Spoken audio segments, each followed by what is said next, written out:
यावं लागलेलं आहे आणि तुम्हाला पोलिसांकडे मागणी करावी लागली। बघा, जी काही घटना 2 दिवस आधी म्हणजे परवा रात्री जी काही घडली आणि तिथे माझी मुलगी होती आणि आज मी पोलीस स्टेशनला मंत्री म्हणून नाही तर आई म्हणून मी आलेली आहे।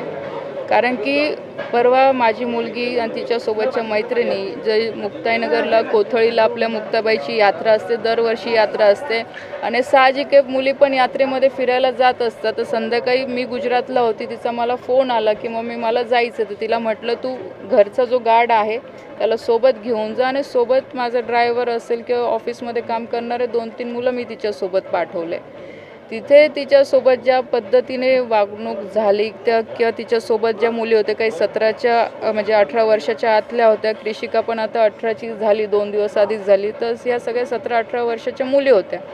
पण तिथे कोणी भोई नावाच्या मुलाने त्या मुली म्हणजे तिथे ते पाळण्यात बसायला गेला तर यांच्या मागे मागे ते फिरू लागले। आमच्या गार्डनी त्याला म्हणजे त्याचा मोबाईल घेतला, त्यांनी सगळं शूट केलं। जेव्हा पाळण्यात बसल्यानंतर जबरदस्तीमध्ये पाळण्यामध्ये साईडच्या पाळण्यामध्ये जाऊन बसले, आमच्या लोकांना उतरून जाऊन बसले ते। परत आमच्या लोकांनी त्यांना उतरवलं दुसऱ्या पाळण्यामध्ये पण त्यांनी तसंच केलं। ठीक आहे, मग आता बसल्यानंतर व्हिडिओ त्यांनी सगळ्यांशी म्हणजे व्हिडिओ वगैरे काढले। नंतर जो माझा गार्ड गेलेला होता त्याला थोडी शंका आली, त्याने त्याचा मोबाईल घेतला की याने नेमकं व्हिडिओ काढला की काय केलं बघायला। तर त्या गार्डसोबत पण यांनी सगळ्यांनी दादागिरी केली, त्याची कॉलर पकडली, त्याला धक्काबुक्की केली आणि जवळपास 30-40 मुलांचा माहोल तिथे जमा झाला आणि हे 2-3 लोक असल्यामुळे काही बोलू शकले नाही। त्या मुली पण तिथून घाबरून गेल्या आणि निघताना त्या मुलांनी ह्या मुलींना धक्काबुक्की केली। काल मी म्हणजे आज सकाळी मी आली, काल कृषिकाशी मी रात्री व्यवस्थित बोलली कारण ती घाबरलेली होती, मी इथे नसल्यामुळे ती मला व्यवस्थित काही सांगू शकली नाही। आज सकाळी मी तिच्याशी बोलली तर तिने मला असं सांगितलं की 24ला जे म्हणजे हे आमचं घराचं आधीपासून आहे की आम्ही एकादशीच्या दिवशी फराळ वाटप करत असतो। नेमकी मी पण त्या दिवशी नव्हती, मला पालला कार्यक्रम होता म्हणून मी सकाळी गेलेली होती। तर ती बोलली की त्या दिवशी म्हणजे मी तिला पाठवलं होतं फराळ वाटपला, तर त्याही दिवशी असाच प्रकार तिथे झाला। म्हणजे ते हेच मुलं तिथे आजूबाजूला तिचे फिरत होते आणि चुकीच्या नजरेने बघत होते, पण तिने लेट गो केलं की जाऊ दे, म्हणजे आता तिला पण एवढं नाही का आलं की काय। पण ह्या सगळ्या गोष्टी कुठे ना कुठे कनेक्ट होत आहे। जर ह्या मुक्ताईनगरमध्ये अशा प्रकारच्या घटना घडत असतील तर हे किती दुर्दैव म्हणावं की आज ह्या लोकांना माहीत होतं की ती माझी मुलगी आहे, तर आज एक म्हणजे मंत्री म्हणून किंवा खासदाराच्या मुलीसोबत जर असं होऊ शकतं तर बाकीच्या मुलींचं तर आपण विचारच करू शकत नाही। ही घटना माहीत पडल्याबरोबर गावातल्या बऱ्याचशा मुली माझ्याकडे आल्या, म्हणजे मला पण थोडं म्हणजे हे वाटलं चुकीचं की आमचंही कुठं ना कुठं चुकतं की आम्ही ह्या सगळ्या गोष्टींकडे लक्ष देत नाही। त्या मुलींनी पण मला ते म्हणजे सांगितलं की आम्ही शाळेत जातो तेव्हा पण हे असेच प्रकार नेहमी त्यांच्यासोबत घडतात। तर ही एक काही मुलांची 5-6 मुलांची टोळी आहे, तर ह्या टोळीला काही ना काही आळा घालण्याने कठीण शिक्षा यांना झालीच पाहिजे। आज पोलीस स्टेशनला मी माझं पत्रसुद्धा दिलेलं आहे आणि आजच्याच ह्या लोकांना सगळ्यांना मी अरेस्ट करायला लावलेलं आहे। CM साहेबांशी पण मी ह्या संदर्भात बोललेली आहे। आज फक्त रक्षा खडसेच्या मुलीचा विषय नाही आहे, आज सगळ्या मुक्ताईनगर तालुक्यामध्ये राहणाऱ्या सगळ्या महिला असतील, मुलींचा प्रश्न आहे। कारण की आज एवढं स्वातंत्र्य तर प्रत्येकाला आहे की कोणी कुठेही फिरू शकतं, पण जर फिरायच्या वेळेस ह्या अशा घटना घडत असतील ते अतिशय दुर्दैव आहे। अशा प्रवृत्तीच्या लोकांना शिक्षा झाली पाहिजे। ज्या पोरांना ताब्यात घेतलं होतं त्यांना लगेच सोडून देण्यात आले कारण पोलिसांनी हिस्ट्री चेक केली नाही, म्हणजे लगेच जामीन मिळाला। पोलीस पण याच्यात सहकार्य मिळत नाही। काल आता मी DYSP साहेब पण इथे आलेले आहे। आता मला तर आज माहीत पडलं की त्या मुलावर जो कोणी भोई नावाचा मुलगा आहे त्याच्यावर आधी पण 4 गुन्हे ऑलरेडी आहे आणि त्याचं वॉरंट निघालेलं होतं आणि वॉरंटच्या कारणाने त्याला काल अरेस्ट केलं आणि कोर्टाने त्याला म्हणजे तिथून सोडलं, पण ह्या जामीन दिलं। ह्या केसच्या बाबतीमध्ये फक्त माझ्या गार्डचं त्यांनी काल रेकॉर्ड घेतलेलं होतं, कारण कृषिकाला मी स्वतः पाठवलं नव्हतं। तिला म्हटलं मी येईल तुझ्यासोबत स्वतः पोलीस स्टेशनला आणि मग सगळे आपण कंप्लेंट देऊ। तर आज आता कृषिका आणि तिच्या मैत्रिणी सगळे इथे कंप्लेंट देत आहे।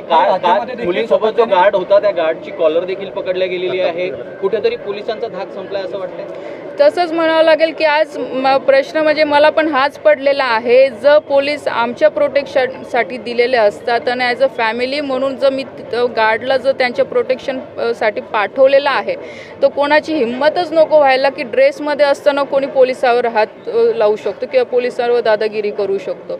हे कुठे ना कुठे म्हणजे अति ह्या सगळ्या गोष्टी वाढत चाललेल्या आहे. तर याला कुठे ना कुठे आळा बसणं गरजेचं आहे. बघा, पाठबळ कोण देतं हे मला माहीत नाही, पण आज मी तुम्हाला सांगते जो काही प्रकार झाला, मलाही असं वाटतं की कुठे मी सुद्धा कमी पडली, की मी पण आधीपासून या गोष्टींवर लक्ष दिलं पाहिजे होतं. पण इथून पुढे मी तुम्हाला सांगते की ह्या सगळ्या गोष्टींवर आम्ही पण बारकाईने नजर ठेवू. आज माझ्या मुलीसोबत झालं म्हणून मला माहीत पडलं, पण अशा कितीतरी मुलींसोबत, महिलांसोबत इथे प्रकार घडत असतील.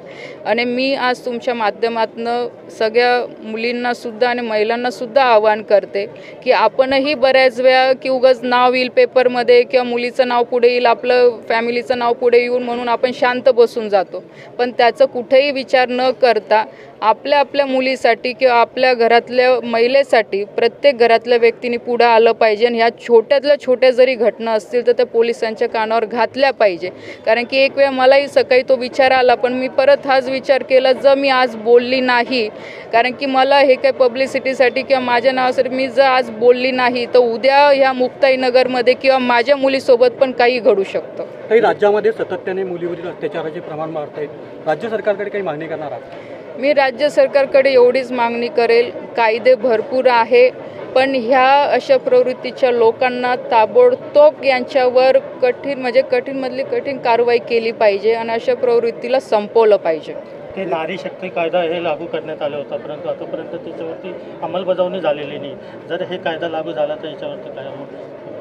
मी तेच आधी सांगितलं, कायदे आहे पण त्याच्यावर ॲक्शन कंटिन्यू घेणे किंवा त्यांना कोर्टाच्या माध्यमातून सुद्धा बेल न मिळू देणे, अशा स्ट्रॉंग पद्धतीने याच्यावर ॲक्शन घेतली पाहिजे. एका लोकप्रतिनिधीचा भोई जो आरोपी जो आहे त्या लोकप्रतिनिधीचा जवळचा कार्यकर्ता आहे, त्याचा नातेवाईक या संदर्भात काय? बघा, मी ती काही माहिती घेतली नाही तो कोणाचा जवळचा आहे. आणि मी असं म्हणते की तो माझ्या जरी जवळचा असेल किंवा कोणाच्या जरी जवळचा असेल, शेवटी मुलींचा आणि महिलांचा इथे विषय आहे. तो माझ्या जरी जवळचा असेल तरी त्याच्यावर ॲक्शन झाली पाहिजे, किंवा कोणाच्याही जवळचा असेल, कोणत्याही लोकप्रतिनिधीचा असेल तो जवळचा, त्याचा विचार न करता त्याने ज्याने गुन्हा नोंद केलेला आहे त्याच्यावर ॲक्शन झाली पाहिजे. क्या घटना हुई थी? मेले में कुछ लड़कों ने छेड़खानी की घटना लड़कों की था.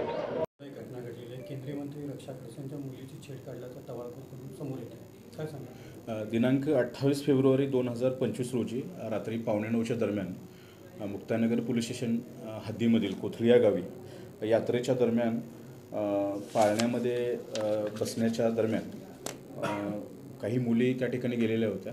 तर त्या मुलींचा पाठलाग करून इथलीच अनिकेत भुई, पियुष मोरे, सोहम कोळी, अनुज पाटील आणि किरण माळी आणि सचिन पालवे अशांनी त्या मुलींचा पाठलाग केलेला आहे. आणि पाठलाग करून पाळण्यामध्ये बसलेल्या असताना त्यांना त्यातल्या एका मुलीला त्याने धक्का पण दिलेला आहे. हा प्रकार दाखल झालेला आहे आणि मोबाईलमध्ये व्हिडिओ कॉल केलेला होता असं त्यातील एका पीडित मुलीचं म्हणणं आहे. त्या अनुषंगानं आपण गुन्हा दाखल केलेला आहे. हे जे आरोपी आहेत या आरोपींच्या विरुद्ध गुन्हा दाखल केलेला आहे मुक्ताईनगर पोलीस ठाण्यामध्ये, जो विनयभंगाच्या अनुषंगानं गुन्हा दाखल केलेला आहे. पोक्सो कायद्याअंतर्गत गुन्हा दाखल केलेला आहे आणि त्या अनुषंगानं तपास सुरू आहे. यातील आरोपींना अद्याप अटक नाही झालेली, त्या आरोपींना तात्काळ आपण अरेस्ट करत आहोत. काही आरोपींचे काही गुन्हेगारी यातील एक आरोपी आहे अनिकेत भुई नावाचा आरोपी आहे. त्याच्याविरुद्ध यापूर्वी 4 गुन्हे दाखल आहेत. एकच आरोपी आहे. बाकीचे इतर आरोपी आहेत त्या आरोपींच्या विरुद्ध कोणताही गुन्हा दाखल नाही आहे. म्हणतात की स्थानिक लोकप्रतिनिधी त्यांच्या एक जवळचा कार्यकर्ता नाही, असं कुठलाही नाही. कुठल्याही स्थानिक प्रतिनिधीने या मॅटरमध्ये आम्हाला अद्यापर्यंत संपर्क नाही केलेला. पोलीस याच्यामध्ये कायदेशीर कारवाई एकदम कडकपणे करेल. कुठलाही दबाव वगैरे काहीच नाही. थँक्यू.